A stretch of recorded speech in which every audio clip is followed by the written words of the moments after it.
Welcome student. आज के इस वीडियो में हम लोग पढ़ने वाले हैं प्राथमिक अंकगणित, यानी प्राथमिक अंकगणित के सवालों को सॉल्व करेंगे। तो वीडियो को इसकी मत कीजिएगा, वीडियो को पूरा फुल आज करते हैं तो इस टाइप के क्वेश्चन को हल करना क्या करेंगे, सीख जाएंगे।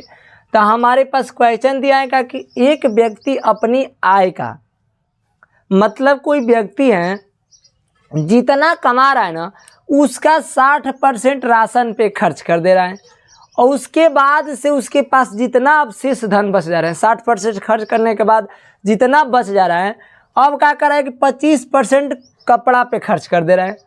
ठीक, अब फिर उसके पास जितना बचा 25% खर्च करने के बाद फिर जितना बच गया उसका 10% बच्चों की पढ़ाई के लिए खर्च कर देता है। ठीक, तो अब करेगा कि जितना फिर उसके बाद शेष जितना धन बच गया उन्होंने क्या कर दिया, बैंक में जमा कर दिया। कितना रुपया बैंक में जमा किया, तो 1350 रुपया उन्होंने क्या कर दिया, बैंक में जमा कर दिया।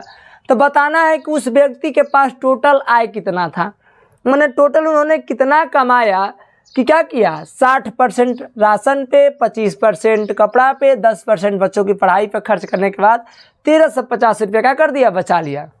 तो हमें बताना यही चीज़ को। तो हम लोग सबसे पहला काम कि मान लेंगे कि माना उस व्यक्ति के पास टोटल आय कितना था, 100 रुपया। तो यहाँ पर लिख लीजिए कि माना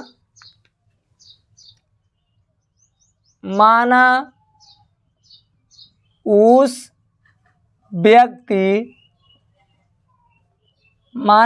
व्यक्ति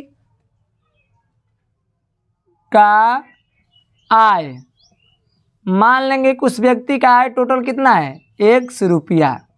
माने उस व्यक्ति के पास टोटल 100 रुपया है। कह रहेगा कि 100 रुपया का क्या किया, जितना आया था उसका 60% राशन पे खर्च कर दिया। तो यहाँ पर हम लोग लिख देंगे कि राशन पे खर्च रुपया, क्या लिखेंगे, राशन पर खर्च रुपया। ध्यान दीजिएगा, राशन पे कितना रुपया खर्च कर रहे हैं। तो देखिए उसके पास टोटल 100 रुपया था, जितना था माने आय का जितना, माने आय कितना था उसके पास 100 रुपया। एक का कितना परसेंट राशन पे खर्च कराएं, तो 60%। तो आप लिख देंगे 60%। अब ध्यान दीजिए, x का मतलब गुणा 60% का मतलब 1/, क्या हो जाएगा, 100। 1 0 से 1 0 काट लेंगे, 2 3 6 काटेंगे, फिर 2 5 10 काटेंगे, गुणा करेंगे तो हमारा हो जाएगा कितना, 3 में x से गुणा करेंगे तो 3x और बट्टा का 5। इतना रुपया क्या हो जाएगा उनके पास खर्च, राशन पे इतना रुपया क्या किया, 3x/5 रुपया राशन पे खर्च कर दिया। तो ध्यान दीजिएगा, कह रहेगा कि 60% राशन पे खर्च कर दिया। अब शेष धन जितना बच रहा है तो इतना तो खर्च कर दिया। जैसे कि मान लीजिए कि हमारे पास 100 रुपया है, यहाँ पर समझिए, या 100 रुपया हटाइए, 600 रुपया मान लीजिए कि इनके पास था टोटल रुपया में, समझिए 600 रुपया था, 600 का उन्होंने कहा कि 60% राशन पे खर्च कर दिया। तो इतना का 60% निकालेंगे तो 600 का मतलब गुणा 60% का मतलब निकालेंगे 1/100 होता है। पर लिख देंगे 1/100। 2 0 से 2 0 कट जाएगा, 6 6 36 और 1 0। 360 रुपये उन्होंने क्या किया, खर्चा किया। 600 का कितना, 360 रुपये खर्चा किया। तो उनके पास शेष धन कितना बचा, कोई पूछेगा कि शेष बचा कितना उनके पास। तो देखिए 600 रुपया था उनके पास, 60% खर्च करने का मतलब 360 रुपये खर्च कर दिया, तो बचा कितना, तो 600 और माइनस क्या करेंगे 360 जितना खर्च किया है। तो कुल मिला जुला करके उनके पास 240 रुपया बच जाएगा। कितना बच जाएगा, 240 रुपया बच गया। तो यानी हम लोग क्या करेंगे, शेष धन निकालने के लिए टोटल धन में से खर्च निकालेंगे। तो उसी प्रकार हमारे पास राशन पे खर्च किया था 3x/5, क्या है ना, और उनके पास टोटल धन 100 रुपया है, तो उन्होंने कितना खर्च किया, 3x/5। तो हमको शेष धन कैसे मालूम होगा, तो शेष धन पहले निकालेंगे, तब ना शेष धन का 25% क्या किया, कपड़ा पे खर्च करता है। तो यहाँ पर निकालेंगे कि शेष रुपया, क्या निकालेंगे, शेष रुपया। तो शेष उनके पास कितना रुपया हो जाएगा, तो ध्यान दीजिएगा उनके पास टोटल कितना रुपया था, 100 रुपया था। ठीक, कितना खर्च किया, 3x/5, यानी 3x/5 निकाल देंगे, माइनस कर देंगे। जितना धन रहेगा उतना में से घटाएंगे ना, जितना खर्च किया रहेगा उतना घटा देंगे। तो घटाने के बाद देखिए कितना आ रहा है, हम लोग यहाँ पर क्या करेंगे, एलसीएम ले लेंगे, तो यहाँ 5 हो जाएगा। अब हम लोग यहाँ पे जगह नहीं है, थोड़ा और ऊपर लिख दे रहे हैं। ओके, तो यहाँ पे क्या हो जाएगा 5, 1 में 5 से भाग लाएंगे तो 5 बार में जाएगा, अब 5 में x से गुणा करेंगे तो 5x माइनस 5 में 5 से भाग लाएंगे तो 5x हो जाएगा, 5 में 5 से भाग लाएंगे तो 1 बार में जाएगा, 1 में 3 से गुणा करेंगे तो 3x हो जाएगा। ठीक, अब 5x में से 3x जाएगा तो कितना बचेगा 2x बट्टा कितना 5। ये 2x बट्टा 5 ये क्या है, ये आपका शेष रुपया, माने 60% खर्च करने के बाद 2x बट्टा 5 रुपया ये क्या है उनके पास बच चुका है। जैसे कि मान लीजिए कि 600 रुपया का 60% खर्च करने के बाद 240 रुपया बच गया। आप कहेगा कि जितना बचा उसका मान लीजिए कि 25% कपड़ा पे खर्च कर दिया, तो फिर इसका हम लोग क्या करेंगे, इतना का 25% निकाल देंगे कि जितना बचा उसका 25% खर्च कर रहे हैं कपड़ा पे, तो फिर इतना का 25% निकालेंगे।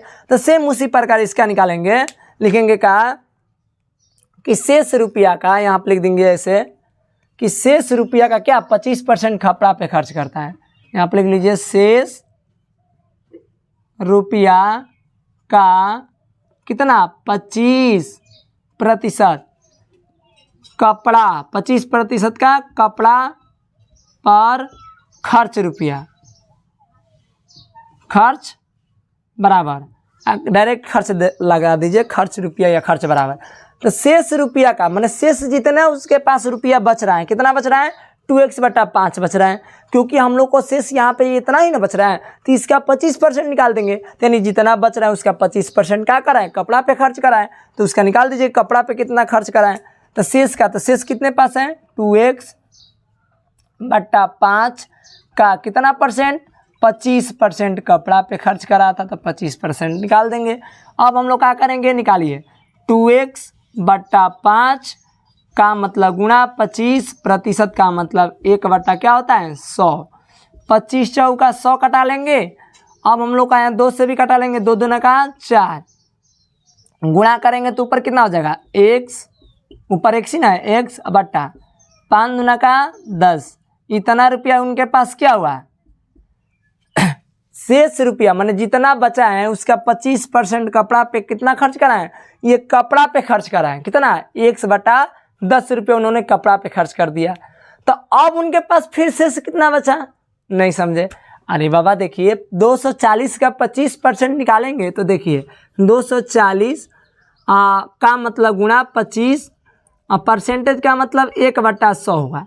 तो 25 चौका 100 कटा लेंगे, फिर 4 से कट जाएगा, 4 चौक के 4 नहीं 4 छक्के 24 होता है ना, 4 छक्का 24 1 4 दूना का 8, 4 दूना का 8 पॉइंट कितना हो जाएगा 4 दूना का 8 2 बचेगा 4 5 20, 62 रुपया माने 62 रुपया 50 पैसा आएगा। ठीक, तो 62 रुपया 50 पैसा उन्होंने क्या किया कपड़ा पे खर्च कर दिया। तो फिर उसके पास कितना धन बच गया, तो फिर 240 में से 62 रुपया 50 पैसा क्या करेंगे निकाल देंगे। ठीक, माने 240 का 25% का निकाला कितना 62.50 यानी 62 रुपया 50 पैसा। तो 62 रुपया 50 पैसा तो इन्होंने कपड़ा पे खर्च किया था, तो उनके पास बचा कितना, तो फिर 240 में से 62 रुपया 50 पैसा निकालेंगे जितना बचा। तो यानी हम लोग फिर क्या करेंगे, बोला है कि 25% कपड़ा पे खर्च करने के बाद फिर बचे हुए धन, फिर जितना बचा धन, तो फिर कितना बचा धन, तो हम लोग लिखेंगे कि बचे हुए धन। यहाँ पर निकालें कि बच्चा धन माने कितना धन बच रहा है भाई, तो यहाँ पर निकाल देंगे कि बच्चा धन। तो फिर हम लोग क्या करेंगे, जितना उनके पास धन था, कितना धन था, तो अब उनके पास इतना ही धन था 2x बटा 5 रुपया, क्योंकि इतना ही धन बचा था।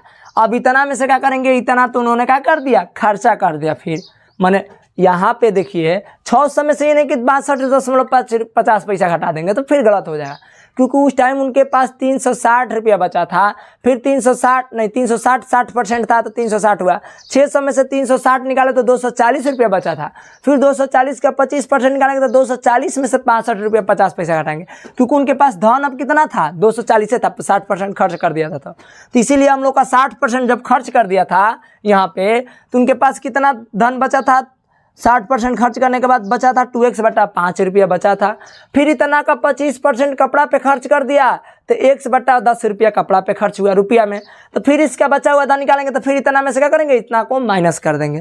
तो देखिए निकालेंगे कितना में से 2x बट्टा कितना 5 में से माइनस कितना करेंगे, यानी खर्चा किया हुआ धन। खर्चा कितना किया है, x बट्टा 10 रुपया खर्चा किया हुआ है, समझे। x बट्टा 10 रुपये क्या किया, खर्चा किया है। कब चीज़ पे, कपड़ा पे।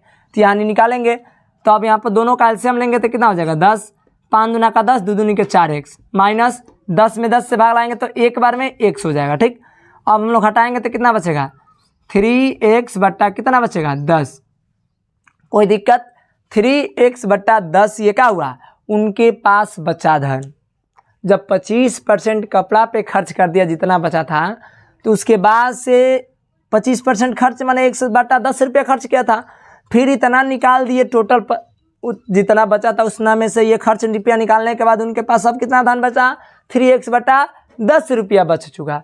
यानी अब कह रहे कि फिर बचे हुए धन का 10% फिर बच्चों के पढ़ाई के लिए खर्च करता है। फिर जितना बचा है धन, जितना कितना धन बचा है 3x बटा 10, तब बच्चों की पढ़ाई के लिए खर्च कर देता है कितना, तो 10%। चलिए निकालिए, फिर यहाँ लिखेंगे कि बचे हुए धन का 10% बच्चों की पढ़ाई पर खर्च करता है। तो लिख दीजिए कि बचे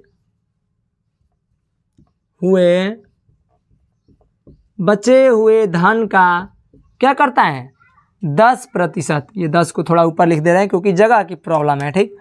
सवाल थोड़ा लंबा है, जगह की प्रॉब्लम है, ध्यान दीजिएगा।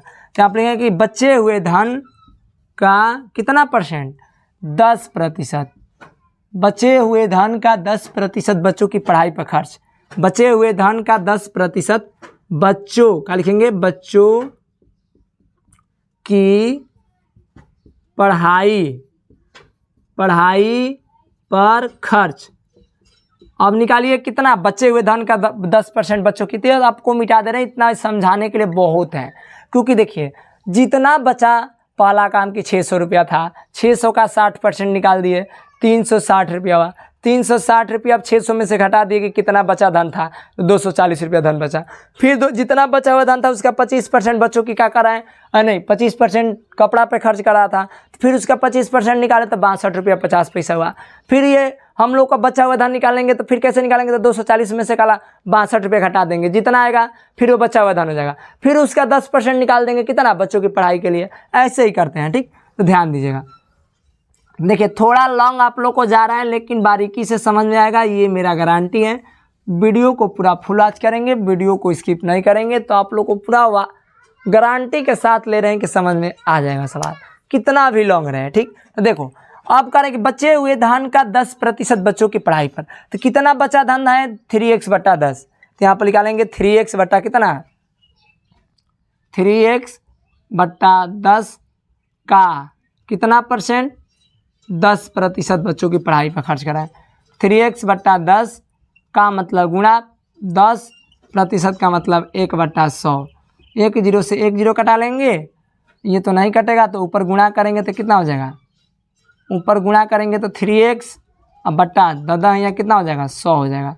यानी कितना उनके पास जब जितना शेष धन बचा था उसका 10% कितना हुआ, 3x बट्टा 100 हुआ। कितना हुआ, 3x बटा 10, 3x बटा 100 रुपया। ये क्या किया, बच्चों की पढ़ाई पर खर्च कर दिया था। इतना रुपया क्या किया, बच्चों की पढ़ाई पर खर्च कर दिया। तो फिर देखिए अब क्या करें कि पढ़ाई पर खर्च करता है तथा शेष धन, फिर उनके पास कितना धन बच गया भाई, पढ़ाई पर खर्च करने के बाद फिर उनके पास कितना धन बच गया। तो देखिए इतना तो हम लोग को खर्च कर दिया था, कितना धन में से, तो इतना धन में से इतना खर्च कर दिया, तो फिर इतना में से इतना को क्या करेंगे, माइनस कर देंगे शेष धन निकालने के लिए, क्योंकि शेष धन ही ना बैंक में जमा करा है, जितना बच रहा है उतना क्या करा है, बैंक में जमा करा है। तो यहाँ पर ऐसे लिख भी सकते हैं कि क्या, बचा हुआ धन बैंक में जमा करता है। तो यहाँ पर ऐसे लिख भी सकते हैं आप लोग डायरेक्टली। देखिए यहाँ पर लिख लीजिए कि शेष धन बैंक में जमा करता है। यहाँ पर लिख लीजिए कि, हटा दीजिए, यहाँ पर ऐसे लिख लीजिए कि शेष धन क्या करता है, बैंक में जमा करता है, बैंक में जमा करता है। अब बताइए बैंक में कितना रुपया जमा करता है, 1350 रुपया। शेष धन उनके पास 1350 रुपया ना बच गया। तो देखिए शेष धन निकालने के लिए सबसे पहला काम यहाँ से डायरेक्टली ले लेंगे कि देखिए कितना उनके पास टोटल धन बचा था, नहीं, टोटल धन शेष इतना बचा था 3x बटा 10 रुपया बचा था ना। इतना में से कितना बच्चा के पढ़ाई के लिए खर्च किया, इतना 3x बटा 100 रुपया पढ़ाई के लिए खर्च कर दिया। तो उसके पास ये दोनों को माइनस करेंगे तो बच्चा कितना धन, अब उसके पास कितना धन बचा था, 1350 रुपया बचा। इतना ही ना बैंक में जमा कराएं, जितना रुपया बच गया तो 1350 रुपया का कर देंगे, बराबर में डाल दे, किसी को कोई दिक्कत नहीं दिक्कत। चलिए अब यहाँ से हम लोग एलसीएम ले लेंगे तो 100 हो जाएगा, 10 यहाँ 100, 10 यहाँ 30 हो जाएगा। 3x माइनस 100 में 100 से भाग तो 3x हो जाएगा, इजिकल टू कितना हो जाएगा 1350 रुपया। कोई दिक्कत। अब 100 हम लोग को इधर भाग है तो उधर जाएगा तो क्या हो जाएगा, गुणा हो जाएगा। 3x में से 30 में से 3 जाएगा, कितना बचेगा 27 बचेगा। कितना बचेगा 27x इजिकल टू इधर 1350 और गुणे क्या हो जाएगा 100 हो जाएगा। अब हम लोग क्या करेंगे, ध्यान दीजिएगा, यहाँ से x इजिकल टू हो जाएगा 1350 और गुणे 100 अब बट्टा का ये 27 हो जाएगा। 27 भाग के रूप में हो जाएगा यहाँ से, तो 27 कटाएंगे तो ये कट जाएगा। 27 कितने बार में कट जाएगा, हम लोग को लगता है कि 27 दूना का 54, 54 दूना का 108 और 27 जोड़ेंगे तो कितना हो जाएगा 7 7 15 के 5 2 1 3 1 135, यानी 5 बार में कट जा रहा है। 27 से 5 बार में कट जा रहा है, कन्फर्म है। कितना बार में कट जाएगा, 5 बार में कट जा रहा है। तो हम लोग का x इजिकल टू यहाँ पर ले लेंगे, 5 बार में कट जा रहा है तो 5 में 1 से गुणा करेंगे तो 5 हो जाएगा। 1 0 यहाँ पे 2 0, कुल मिलाकर के कितना 0 3 0, यानी टोटल मिला जुला करके 5000 रुपया उनके पास क्या था, उस व्यक्ति के पास x का मान कितना आ गया 5000। यानी वो जो व्यक्ति था उनके पास टोटल 5000 रुपया था। 5000 रुपया का उन्होंने 60% का किया, राशन पे खर्च कर दिया था। अब जितना बचा था धन उसके बाद से उन्होंने क्या कर दिया, उसका 25% बच्चा कपड़ा पे खर्च कर दिया। फिर उसके बाद से घटा देंगे, फिर जितना बचेगा उसका 10% बच्चों की पढ़ाई के लिए खर्च निकाल देंगे। तो गारंटी है कि आपका 1350 रुपया का हो जाएगा, आ जाएगा। समझे? तो आप लोग को बहुत ही बारीकी से सवाल को समझाए। इसी के साथ जय हिंद दोस्तों। अगर वीडियो समझ आए तो वीडियो को लाइक कीजिएगा, चैनल पे नए हो तो चैनल को सब्सक्राइब कीजिएगा। मिलते हैं नेक्स्ट वीडियो में। जय हिंद।